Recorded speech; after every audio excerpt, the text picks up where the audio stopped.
Once again, friends, it's good to meet you at this platform. You know what? Today we are talking about the tone or the tone of voice. What's the tone of voice?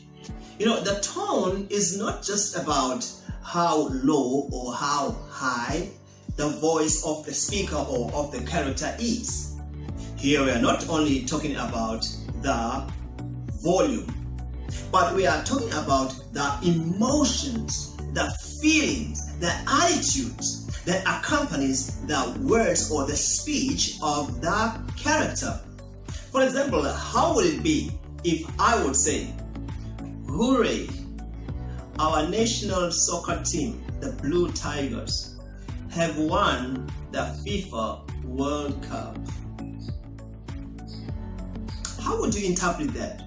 Would you feel that I'm happy or I'm excited? No. So that tone that I used for these words is not the proper tone. It's not the relevant one. I do not sound happy. Instead, I should say, "Hooray! Our national soccer team, the Blue Tigers, have won the FIFA World Cup."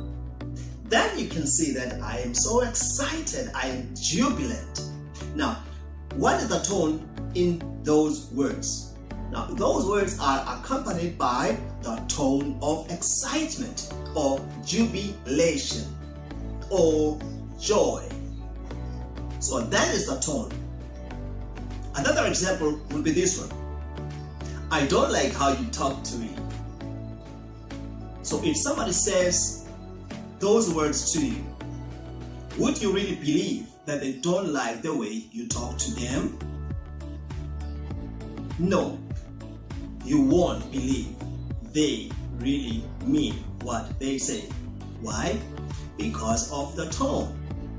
The tone of voice is the total opposite of what the speaker is saying. But if he would say the same words in this way, "I don't like the way you talk to me." Yes, that one is convincing. You'd really realize that this person doesn't like the way you talk to them. It's because they've used the correct, the relevant tone. That is the tone. So there are different types of tones. A tone depends on what you are saying. So in this video, you shall focus on the questions around the tone of voice. These questions are taken from the English First Edition Language Paper 2, June Common Tests 2020, from the Department of Education, KwaZulu-Natal. We shall pick these questions from different extracts. The first one that we are looking at is taken from extract B, which is under "Cry the Beloved Country." Question 1.2.3 says, refer to the lines 11 to 12. "And the bishop, ellipsis, cast out fear." The question is, what tone would the bishop use in this line? Now, you need to go back to the extract, which is extract B. Now you need to go back to the extract and read from line 11 to line 12 as a whole. Now you'll find that line 11 to 12, it reads as follows. "And the bishop said that here had been a life devoted to South Africa, of intelligence and courage, of love that cast out fear." Now the question is, what tone would the bishop use in these lines? Now, for a better understanding, you will have to read not only these lines that are quoted here, line 11 to 12, but you will also have to read the whole extract or the part which is just before line 11 to 12.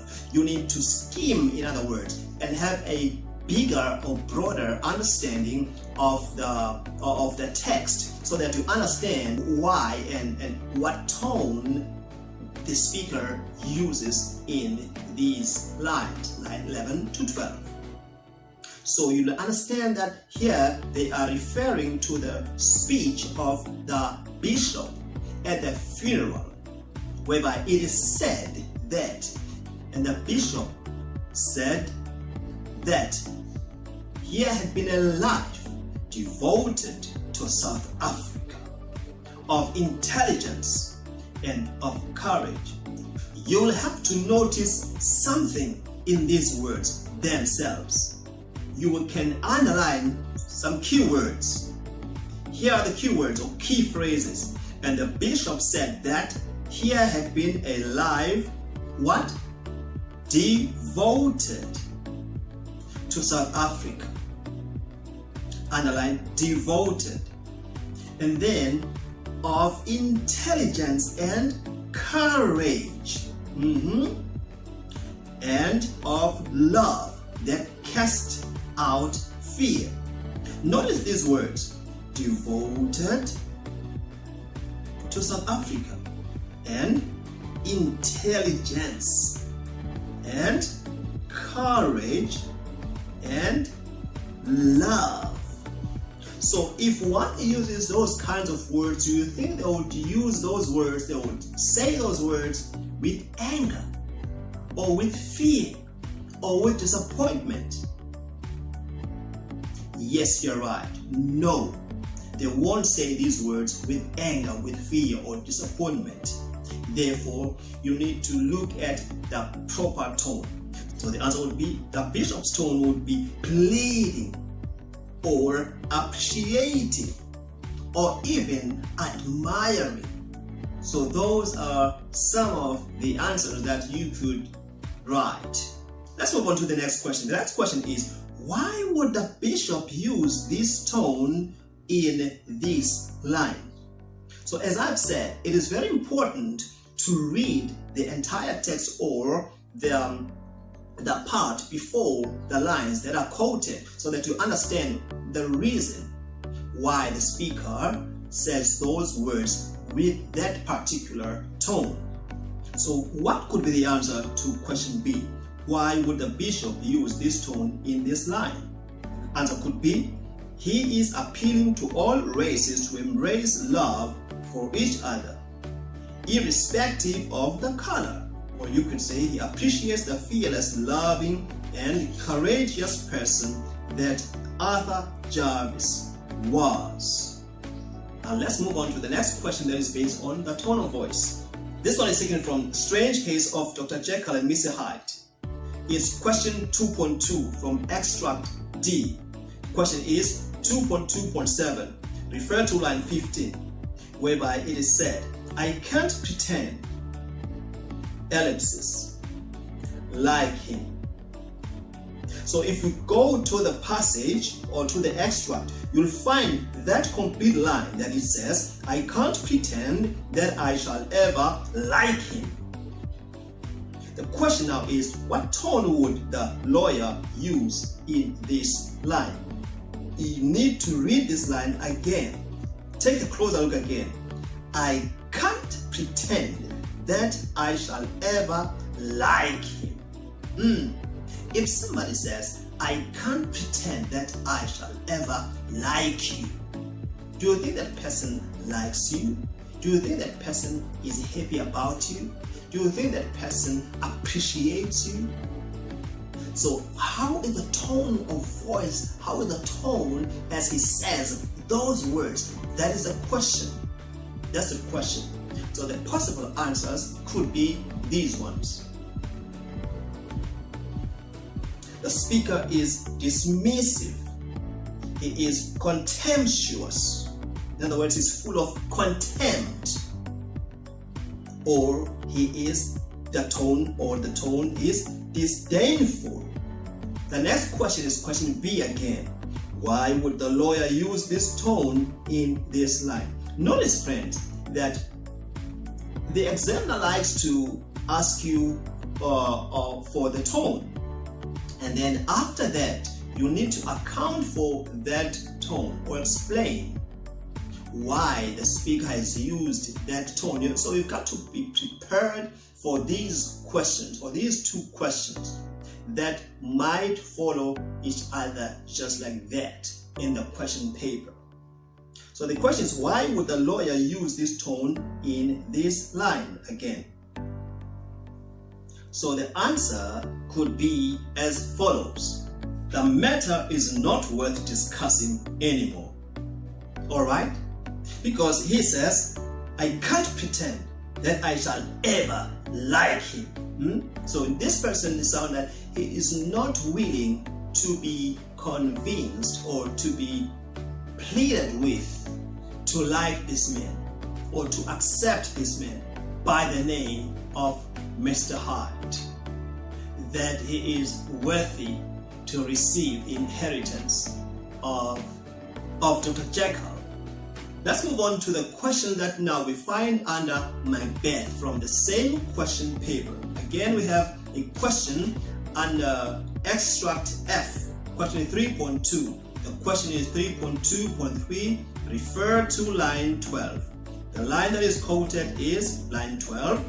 Your royal father is murdered. In other words, your royal father is murdered. The question is, A, what tone of voice would Macduff use in this line? Notice again the words of Macduff.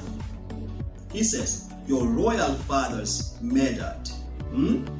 Is that a good news? No, it's not a good news when you announce that someone has been murdered. Who has been murdered here? The father of Macbeth. The speaker is informing him. So the question is, what is the tone of voice? How does it sound? Can it sound happy? Can it sound excited? Can it sound joyful? Can it sound boastful?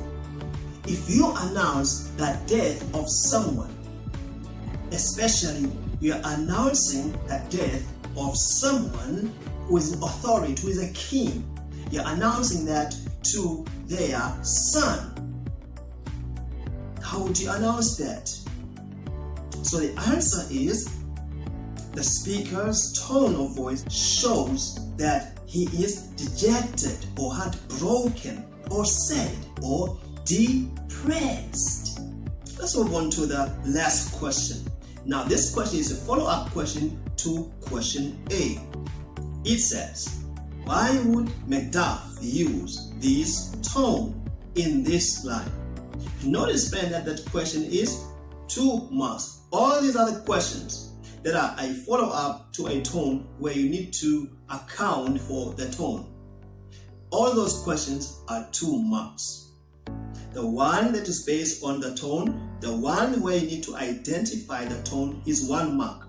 But when you have to explain why the speaker has to use that tone of voice, that question is 2 marks. Therefore, it's important to understand that there you need to write a sentence to account for that tone that you would have mentioned in the first question or in the preceding question, where you need to identify the tone. So the answer to this question could be, he is devastated that somebody has disturbed peace in Scotland. Or you could say, he is saddened by Duncan's murder. So that is the answer to question 3.2.3b. We said, why would Macduff use this tone in this line? Once again, friends, don't forget, when you are asked to identify the tone of voice, don't say the speaker's voice is low or the speaker's voice is high. If you feel that the speaker is excited, say he's excited. If you feel that the speaker is boastful, say that the speaker sounds boastful, or the tone of voice of the speaker here is boastful. But if you feel that the tone shows anxiety, just state that the tone shows anxiety, full stop. You need to put that in a sentence, a full sentence. And I trust that you understand. Friends, if you've not subscribed to this channel, please do so by pressing the subscribe button and like our videos. And don't forget to press the notification button and share these videos with your friends. This was Hope English Tutorials. Until we meet next time.